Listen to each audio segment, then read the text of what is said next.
8 de octubre de 1967. Yancaguazú, sudeste de Bolivia. Un campesino alerta al ejército boliviano de que un grupo de hombres armados se esconde en la selva, en algún lugar de la quebrada del Churo. 180 rangers bolivianos rodean la zona. Entonces, los encuentran. La mayoría de los hombres cae en el enfrentamiento. 5 logran escapar. Uno se queda atrás, herido, su pantorrilla atravesada por una bala. Un soldado boliviano le apunta con su fusil. «No tiren, soy el Che Guevara. Valgo más vivo que muerto», grita el hombre herido. Bingo, acaban de encontrar al hombre más buscado del mundo. Hace meses que las autoridades bolivianas y la CIA le siguen el rastro por la selva. Había entrado al país con un pasaporte falso, haciéndose pasar por un empresario uruguayo llamado Adolfo Mena González. Se había rapado la cabeza y afeitado la barba para disimular el rostro que el mundo entero ya conocía. Creía poder iniciar una nueva revolución en Bolivia, una revolución que levantaría toda América Latina contra la influencia de Estados Unidos en el continente. Este es el hombre detrás del éxito de la Revolución Cubana. El hombre detrás de una crisis que estuvo a punto de desatar una guerra nuclear contra Estados Unidos. Un médico argentino que recorrió América Latina, que vio la pobreza, el hambre, la enfermedad, a trabajadores explotados, campesinos sin tierra, dictaduras y neocolonialismo estadounidense, y que encontró la cura para todo aquello en balas, explosivos y comunismo. Un héroe para muchos.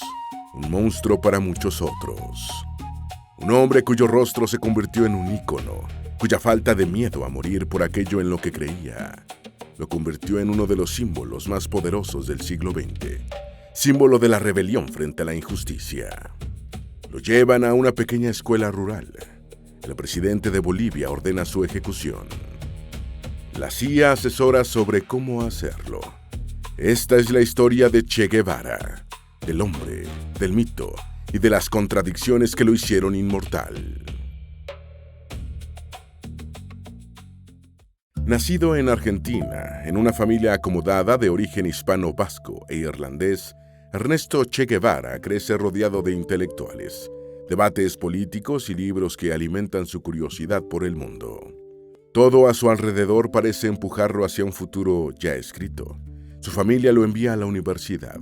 Estudia medicina con la expectativa de que algún día se convierta en médico, gane bien y pase el resto de su vida dentro de la burbuja privilegiada en la que nació. Pero Ernesto no se ve en ese futuro. Su infancia está marcada por el asma. Para muchos, esto sería una enfermedad incapacitante. Pero Ernesto se niega a permitir que la enfermedad dicte su vida. Nada, anda en bicicleta y juega al rugby con intensidad, decidido a demostrarles a sus pulmones que quien manda sobre su cuerpo es él. Desde muy joven aprende que, al desafiar sus propios límites, uno se vuelve más fuerte. En 1950 instala un pequeño motor en su bicicleta y emprende un viaje que termina convirtiéndose en una travesía de 4.500 kilómetros por el norte de Argentina. Quiere ver el mundo, ese mundo del que tanto oye hablar en las conversaciones de los demás, ese mundo que encuentra en los libros. Quiere formar su propia opinión sobre él. En esta época, Argentina es uno de los países más ricos del mundo. Mientras la recorre, Ernesto ve personas que viven cómodamente, como su familia, pero también otras que viven en condiciones mucho más difíciles. Visita hospitales, habla con los pacientes, entra en comisarías, conversa con los detenidos, habla con los desconocidos que encuentra por el camino y depende de la gente de a pie para comer y conseguir un lugar donde dormir. En 1952 emprende un segundo viaje junto a su amigo Alberto, esta vez más allá de las fronteras de Argentina. Su objetivo, recorrer el continente en motocicleta y hacer voluntariado en los leprosarios de Perú, una experiencia que Ernesto relataría más tarde en sus diarios de motocicleta, pero esta vez lo que ve lo sacude profundamente. En Valparaíso, Chile, Ernesto visita a una mujer que está muriendo de tuberculosis, rodeada de sudor, polvo y olor a pobreza. No puede hacer nada por ella. Se está muriendo porque es pobre, porque el tratamiento cuesta dinero y porque un cuerpo que ya no puede trabajar tampoco puede permitirse sanar. En Antofagasta, él y Alberto visitan Chuquicamata, la mina de cobre más grande del mundo, la principal fuente de riqueza de Chile, una mina controlada por compañías estadounidenses como Anaconda y Kencott. Aquí los trabajadores mueren con frecuencia en accidentes laborales. Es un país donde el cobre significa riqueza, pero donde los hombres que lo extraen siguen siendo pobres. En el desierto de Atacama, Ernesto conoce a una pareja obligada a vivir en la clandestinidad. Se habían atrevido a protestar contra las pésimas condiciones de trabajo, y ahora el gobierno chileno los persigue como criminales comunistas. En Perú, junto a Machu Picchu, símbolo de la antigua y poderosa civilización inca, Ernesto ve a campesinos indígenas obligados a sobrevivir, cultivando pequeñas parcelas de tierra para ricos terratenientes. En el leprosario de San Pablo observa que los médicos viven en una orilla del río Amazonas, mientras que los pacientes viven a 4 kilómetros de distancia, al otro lado del río. Ernesto cruza el río a nado para llegar hasta ellos. Cuando llega, descubre que la mayoría apenas tiene ropa, dispone de muy poca comida y casi no cuenta con medicamentos. Lo que más le impacta es la alegría con la que lo reciben. Todo el cariño y el cuidado consisten simplemente en ir a verlos sin guantes ni guardapolvo, estrecharles la mano como a cualquier hijo de vecino, sentarse a charlar con ellos y jugar al fútbol juntos. En Colombia encuentra un gobierno de derechas que controla las libertades de la población con mano de hierro. La policía exige documentos en cada puesto de control. En 1953, cuando Ernesto regresa a Argentina para terminar la carrera de medicina, siente que la sangre le hierve en las venas. Ha visto el mundo y ahora le cuesta horrores aceptarlo por lo que es.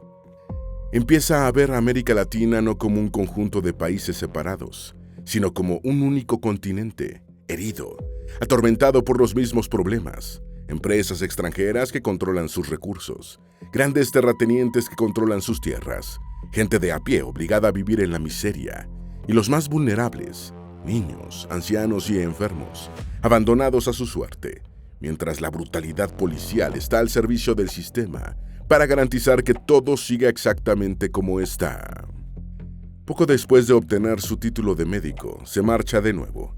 Sin embargo, cuando llega a Ecuador, Guatemala capta su atención. La tensión que se respira en el país es enorme. El nuevo presidente de Guatemala, Jacobo Arbenz, elegido democráticamente, acaba de lanzar una reforma radical: expropiar las tierras que los grandes terratenientes mantenían sin cultivar y redistribuirlas entre los campesinos. Para muchos guatemaltecos, Arbenz se convierte en un héroe. Sin embargo, hay una empresa que no está nada contenta con esto.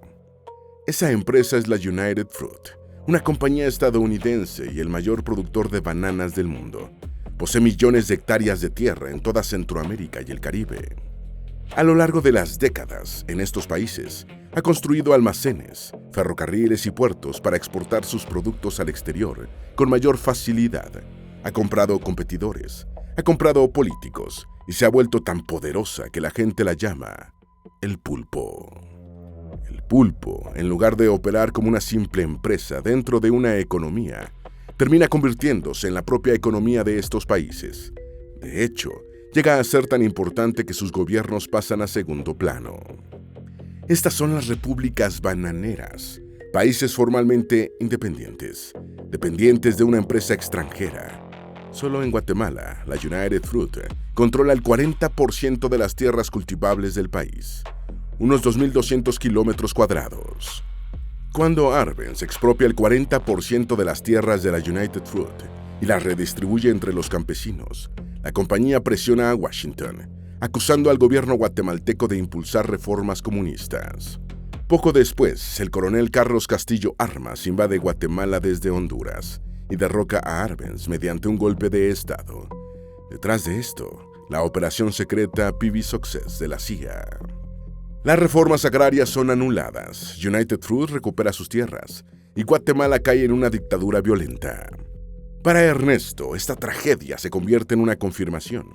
Estados Unidos está interviniendo activamente en los asuntos internos de otros países para proteger sus propios intereses. Lo peor, si incluso un país intenta decidir su propio futuro de forma pacífica, por ejemplo, a través de la democracia, y aún así es detenido, aplastado y martillado hasta la sumisión, entonces significa que no existe otra forma de hacer valer la voluntad de un pueblo dentro de su propio país. Solo queda la violencia. La caída de Arbenz también afecta directamente su vida personal. Ernesto acaba de iniciar una relación con Hilda Gadea, una peruana de izquierda activa en la política guatemalteca.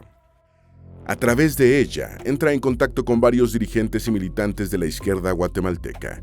Cuando Arbenz es derrocado, muchos activistas de izquierda son arrestados, incluida Hilda. La repentina ola de represión anticomunista obliga a la pareja a huir a México. Es precisamente aquí, en México, donde un encuentro organizado por Hilda cambia para siempre la vida de Ernesto. Fidel Castro. Fidel es un abogado cubano. Él y su hermano Raúl han salido de Cuba porque el régimen de Batista les está dando caza. Fidel le cuenta a Ernesto qué está pasando en la isla. En ese momento, Cuba está en manos del dictador Fulgencio Batista. Sobre el papel, es uno de los países más ricos de la región. Sin embargo, la forma en que esa riqueza se produce es estremecedora. Batista ha permitido que los empresarios estadounidenses se compren Cuba entera. Las compañías estadounidenses controlan el 100% de la industria petrolera cubana, todos los ranchos ganaderos, el 90% de las minas, el 80% de los servicios públicos, el 50% de los ferrocarriles y el 40% de las plantaciones de azúcar. Batista también ha alentado a los empresarios estadounidenses a abrir discotecas, burdeles, casinos y hoteles por toda la isla, colaborando activamente con la mafia estadounidense para traer drogas y violencia al país, transformando Cuba en un parque de atracciones para turistas norteamericanos. Los cubanos que trabajan en las ciudades ganan un salario decente, siempre que se vendan a los turistas. Los cubanos que viven en el campo, en cambio, son muy a menudo analfabetos y tienen un acceso limitado a la electricidad y al agua corriente. El ex embajador de Estados Unidos en Cuba, Edward Taylor Smith, declaró una vez ante una comisión: la influencia de Estados Unidos en Cuba era tan grande que el embajador estadounidense, es decir, él mismo, era la segunda persona más importante de la isla, a veces incluso más importante que el propio presidente cubano. Arthur Mayer Schlesinger, asesor del presidente Kennedy, declaró una vez: mis compatriotas caminaban por las calles, se llevaban a cubanas de 14 años y tiraban monedas a las alcantarillas, solo por el placer de ver a los hombres arrastrarse por ellas para recogerlas. Y uno se preguntaba cómo podían los cubanos, ante todo esto, mirar a Estados Unidos de otra forma que no fuera con odio. Cuando a la compañía telefónica estadounidense AT&T se le permitió subir las tarifas telefónicas en Cuba, la empresa le agradeció a Batista enviándole un teléfono de oro. Esta es Cuba. Fidel ya había intentado cambiar la situación de forma pacífica, por la vía legal, pero no había tenido éxito. Así que el 26 de julio del año 1953, junto a un grupo de compañeros, atacó el cuartel Moncada con la intención de iniciar una insurrección contra Batista. Fue encarcelado y, más tarde, liberado. Por eso ahora se encuentra en México. Ernesto, mientras escucha esta historia, siente que la sangre le hierve en las venas. Entre Ernesto y Fidel nace una amistad basada en ideales comunes y en un odio compartido hacia el imperialismo estadounidense. Los cubanos notan que cada vez que Ernesto habla, usa constantemente che, una interjección típicamente argentina. Lo repite tantas veces que empiezan a llamarlo Ernesto Che Guevara. Fidel está organizando un nuevo plan para tomar el poder en Cuba. Para Ernesto Che Guevara, esta es la oportunidad que llevaba tiempo esperando. Toma un fusil y se une a la expedición como médico.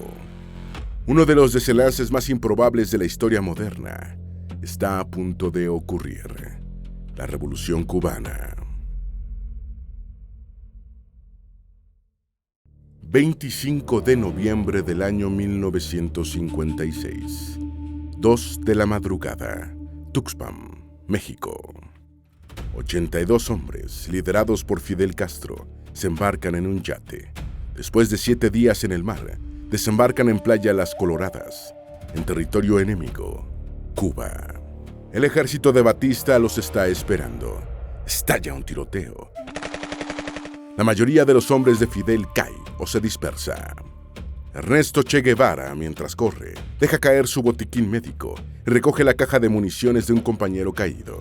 Ernesto, el médico, acaba de convertirse en Che Guevara, el revolucionario. Guevara se vuelve indispensable para la lucha guerrillera. Organiza talleres para fabricar granadas, hornos para hacer pan, escuelas para alfabetizar a los campesinos, puestos médicos, un periódico e incluso una radio clandestina, Radio Rebelde. Su capacidad para ganarse el apoyo de los campesinos cubanos se vuelve tan importante que Fidel lo asciende a comandante. Cuando un campesino, Eutimio Guerra, comprado por las fuerzas de Batista, revela la posición del grupo y los traiciona, Guevara anota en su diario cómo llevó a cabo su primera ejecución. La situación se estaba volviendo incómoda para todos, incluido Eutimio, así que resolví el problema disparándole con una pistola calibre 32 en el lado derecho del cerebro, con orificio de salida en el lóbulo temporal derecho. Con el paso de los meses, más campesinos se unen al movimiento. En la batalla de Santa Clara, Guevara le da el golpe de gracia al régimen. Sus hombres hacen descarrilar uno de los trenes de Batista, cargado de soldados, armas y municiones. Unos 300 rebeldes derrotan a una fuerza del gobierno de 3.000 soldados, completamente desmoralizada. Batista huye a la República Dominicana con una fortuna que hoy equivaldría a hasta $7.000 millones, en sobornos, dinero en efectivo, joyas y obras de arte, casi el 30% de la economía cubana. El 8 de enero de 1959, Fidel entra victorioso en La Habana. El pueblo celebra. Cuba acaba de cambiar de dueño. Fidel le concede a Che Guevara la ciudadanía cubana y le encarga la tarea de hacer limpieza en el país. En la cabaña, Guevara revisa los casos de los exfuncionarios de Batista. Algunos biógrafos sostienen que concedió el indulto a tantas personas como pudo, otros que mandó fusilar a tantas como pudo. El caso que pasa a la historia es el del coronel Rojas. Lo sacan fuera sin esposas, haciendo creer a su familia que ha recibido el indulto. Luego lo ejecutan en vivo por televisión, una de las primeras ejecuciones transmitidas por TV en la historia.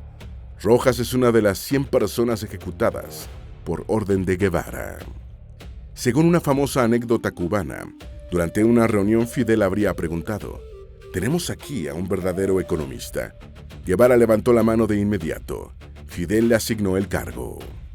Solo más tarde Guevara se habría dado cuenta del malentendido. Pensaba que Fidel había preguntado si entre ellos había un verdadero comunista. Guevara se encuentra así, de repente, al frente de la economía cubana. Fidel también lo nombra presidente del Banco Nacional, ministro de Finanzas y ministro de Industria, mientras Guevara ya está trabajando en la organización del ejército cubano. Comienza así, de inmediato, la conversión de la isla al socialismo-comunismo. Lo primero que hace Guevara es limitar la propiedad de la tierra a un máximo de 4 kilómetros cuadrados. A través del Instituto Nacional de Reforma Agraria, expropia todas las tierras que superen ese límite. Las compañías estadounidenses pierden de golpe 2.000 kilómetros cuadrados de terrenos en el país. Prohíbe a las empresas extranjeras poseer plantaciones de caña de azúcar, el cultivo más importante de Cuba. Después pasa a nacionalizar las empresas privadas. La medida asusta de inmediato a los inversores, que abandonan la isla. La respuesta de Estados Unidos es durísima, un embargo total. Al perder su principal mercado, Cuba recurre desesperadamente al bloque socialista, la Unión Soviética, China y Corea del Norte.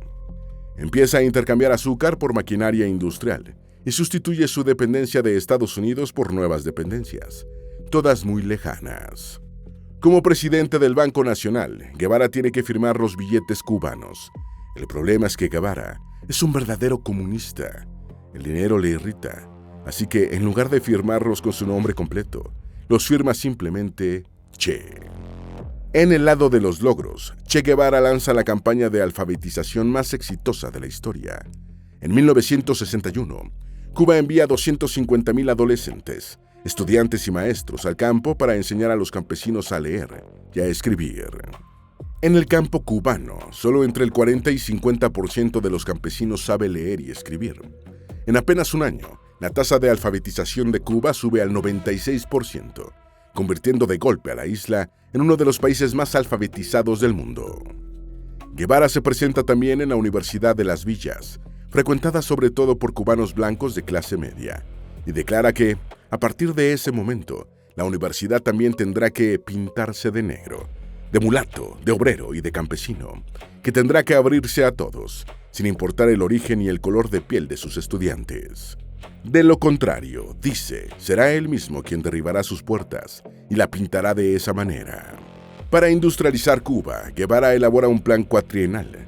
Fantasea con una Cuba que, gracias a sus teorías, crecerá a un ritmo del 15% anual y se convertirá en el país más rico de América Latina. Pero su desprecio por el beneficio pronto resulta devastador. En el centro de su visión económica está lo que él llama el hombre nuevo, un ciudadano que ya no se mueve por el beneficio personal, sino por el deber moral, el sacrificio y la lealtad a la sociedad y a la revolución. Guevara intenta mostrarle al mundo entero lo que eso significa. Trabaja 30 horas seguidas, responde llamadas como ministro mientras come a toda prisa, y en su tiempo libre, corta caña de azúcar y coloca ladrillos. Impone a los trabajadores objetivos altísimos. Quienes lo alcanzan reciben trofeos y certificados de mérito. Quienes fracasan ven reducido su salario o son enviados a campos de trabajo a trabajar gratis. Al eliminarse los incentivos materiales, la productividad del país se desploma. En sus escritos de esta época, Guevara sostiene que no importa cuántos kilos de carne coma un hombre, cuántas veces al año vaya a la playa o cuánta ropa occidental pueda comprarse con su salario. No, lo que importa es si se siente más pleno, más responsable. En marzo del año 1960, un buque mercante francés cargado de municiones explota en el puerto de La Habana y mata a 76 personas. Guevara acude de inmediato al lugar para atender a los heridos. Castro acusa a la CIA de atentado terrorista. Al día siguiente, durante la ceremonia en memoria de las víctimas, Alberto Korda toma la célebre fotografía de Guevara, guerrillero heroico, destinada a convertirse en una de las imágenes más icónicas de la historia. En 1961, Estados Unidos invade Cuba con 1.500 exiliados cubanos en la bahía de Cochinos, una operación organizada por la CIA. Sin embargo, esos 1.500 hombres terminan enfrentándose a unos 200.000 milicianos cubanos, preparados por el propio Guevara. Para el régimen cubano, la invasión se convierte en una confirmación. Teníamos razón. La CIA nunca dejará de imponer el imperialismo estadounidense en América Latina. A partir de este momento, las relaciones entre Cuba y Estados Unidos se vuelven extremadamente tensas. En 1962, aviones espía estadounidenses sobrevuelan la isla y descubren algo aterrador: bases de lanzamiento de misiles nucleares en Cuba. Che Guevara había viajado a la Unión Soviética para pedir ayuda. Lo que sigue pasa a la historia como la crisis de los misiles de Cuba, el momento en el que el mundo estuvo más cerca que nunca de una guerra nuclear. Para la Unión Soviética, esta jugada es una venganza. Estados Unidos había instalado armas nucleares en Italia y Turquía, prácticamente en el patio trasero de la Unión Soviética. Así que Moscú responde colocando armas nucleares en Cuba, a apenas 150 kilómetros de Florida. Al final, la Unión Soviética y Estados Unidos llegan a un acuerdo. Moscú retira sus armas nucleares de Cuba, mientras Washington retira las suyas de Turquía. Para Che Guevara, es un golpe devastador. La Unión Soviética ha negociado directamente con Estados Unidos. Ha retirado los misiles, dejando a Cuba indefensa, y usado la isla para sus propios intereses. Tras la retirada de los misiles, Guevara declara que si aquellos misiles hubieran estado bajo su control, los habría lanzado contra Estados Unidos, aunque eso hubiera causado la muerte de varios millones de estadounidenses. Sostenía, habría sido un sacrificio más que digno para la revolución. Fidel también empieza a enviar a Guevara por el mundo. En cada país, Guevara da largos discursos e intenta construir alianzas para exportar la revolución. En poco tiempo, su figura se convierte en el símbolo de la rebelión contra el imperialismo occidental, contra el capitalismo y contra la injusticia, un símbolo que el tercer mundo aplastado entre el bloque capitalista y el bloque comunista de la Guerra Fría, necesita desesperadamente. En 1964, Guevara se presenta ante las Naciones Unidas.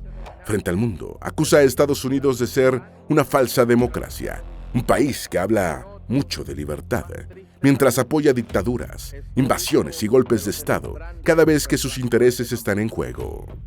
Un país que se presenta como defensor de los derechos humanos, mientras dentro de sus propias fronteras tolera el racismo contra su población negra.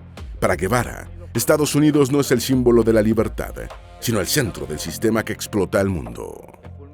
Durante su visita a Nueva York, una mujer armada con un cuchillo es arrestada mientras intenta escalar la valla de la ONU para asesinarlo. Y mientras Guevara habla dentro de la Asamblea General, un exiliado cubano anticastrista dispara un bazucazo contra la sede de las Naciones Unidas. El cohete no da en el blanco y termina cayendo en el East River. Guevara, sin embargo, no se detiene. Sigue hablando. Pero mientras predica los derechos humanos ante el mundo, también quedan al descubierto sus propios prejuicios. En la embajada cubana en Argelia, por ejemplo, mientras habla con el escritor español Juan Goytisolo, ve sobre la mesa un libro de Virgilio Piñera, escritor cubano abiertamente homosexual. Guevara lo toma, lo lanza contra la pared y le grita: ¿cómo se atreven a tener en nuestra embajada un libro de este maricón asqueroso? Incluso antes de convertirse en Che, Ernesto ya había mostrado actitudes racistas hacia la población negra. En sus primeros diarios de viaje, describía a las comunidades negras de América Latina en estos términos: el negro es indolente y soñador, escribía. Gasta su salario en frivolidades o alcohol, mientras que el europeo tiene una tradición de trabajo y ahorro. El 24 de febrero de 1965, Guevara llega a Argel y pronuncia el discurso más temerario de su vida. Ante el mundo entero, acusa a los países ricos del hemisferio norte de explotar a los países pobres del hemisferio sur a través del comercio, la deuda, el beneficio y el puro interés propio. Pero en su discurso no ataca solo a Estados Unidos y Europa, sino también a la Unión Soviética, el aliado más importante de Cuba. Guevara acusa a Moscú de haber perdido su espíritu revolucionario, de haberse dejado seducir por el capitalismo al introducir la ganancia y las bonificaciones por productividad en su propio sistema económico, de haber traicionado el espíritu mismo del marxismo. Para Fidel y para Cuba, este ataque es un desastre. La isla depende del petróleo soviético, de la maquinaria soviética, del crédito soviético y, sobre todo, de la protección soviética.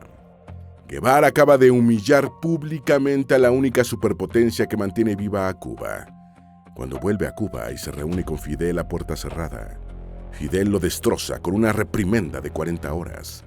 Después de este encuentro, Guevara desaparece de la vida pública. 3 de octubre de 1965. La Habana. Ante todo el país, Fidel lee una carta escrita por Che Guevara. En ella, Guevara renuncia a sus cargos, a su puesto en el Partido Comunista Cubano e incluso a la ciudadanía cubana. Dice que ahora también otras tierras necesitan sus esfuerzos y que, si algún día muere bajo el cielo de otro país, sus últimos pensamientos serán para Cuba y para Fidel. Hasta la victoria, siempre, escribe. En ese momento, Che Guevara se encuentra en el Congo con un grupo de guerrilleros afrocubanos. Quiere dar vida a una nueva revolución para liberar África del imperialismo occidental. Pero cuando descubre que Fidel ya ha leído su carta de despedida ante todo el país, queda devastado. Le había pedido que la leyera solo si él ya había muerto. Así entiende que su relación ha llegado al punto de ruptura. Su misión en el Congo es un desastre. El presidente egipcio Gamal Abdel Nasser ya le había advertido que no intentara hacer de Tarzán de África. En el Congo, sus ataques de asma empeoran. La CIA monitorea constantemente sus comunicaciones por radio a través de un puesto de escucha flotante de la NSA frente a la costa africana.